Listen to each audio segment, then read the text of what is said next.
বাবা, তোমরা আমার শোকে পৃথিবী ছেড়ে চলে গেলে এটা আমি কিছুতেই মেনে নিতে পারবো না। আমি তোমাদের ইচ্ছে পূরণ করবই। তোমরা আমাকে বিয়ে দিতে চেয়েছিলে, আমার বিয়ে হবে। আমার বিয়ে না হওয়া পর্যন্ত এই গ্রামের কোনো ছেলেমেয়ের বিয়ে হবে না। আমি কারো বিয়ে হতে দেব না। এই নদী পার না হয়ে কেউ এই গ্রামে ঢুকতে পারে না, আবার বের হতে পারে না।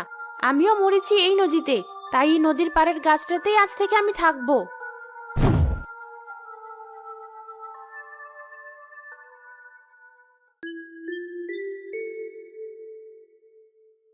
অবশেষে ছেলেটার বিয়ে করাতে যাচ্ছি।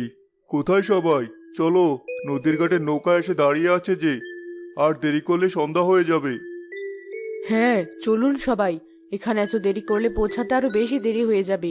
সময় নিয়ে কোনো চিন্তা নেই কারো।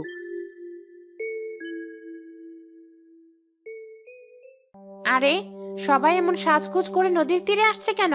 আবার নদীর তীরে দেখছি সাজানো নৌকা, সাথে দেখছি আবুল চাচার ছেলে বর্ষে যে আছে। তার মানে আজ ওর বিয়ে, কিন্তু আমার আগে গ্রামের কারো বিয়ে হবে না। ওরা বিয়ে বাড়ি যেতে পারবে না। সবাই নৌকায় উঠে বসে পড়ো। মাঝি ভাই, নৌকা এবার চালানো শুরু করো। এমনিতেই দেরি হয়ে গেছে, এখন আবার তুমি দেরি করিও না।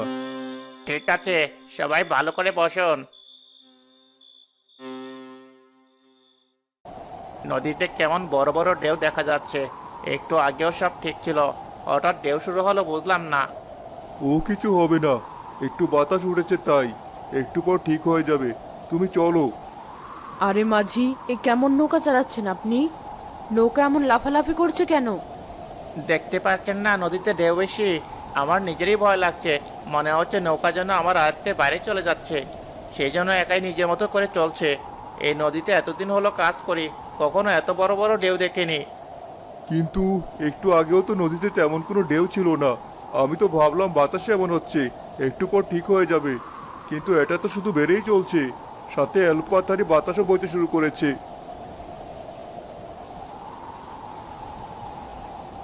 আবুল ভাই, দেখুন, নদীতে ঢেউ বেড়েই চলছে। আমি এই অবস্থায় নৌকা নিয়ে নদী পার হতে পারবো না। আমি তীরে ফিরে যাচ্ছি।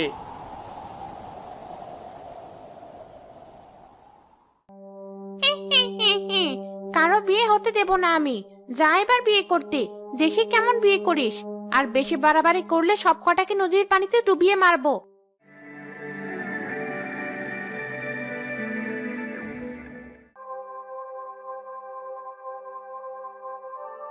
আরে, গ্রামের দিকে দেখে বরযাত্রী আসছে নৌকা করে। সেদিন একদল এদিক থেকে যেতে গিয়ে পারলো না।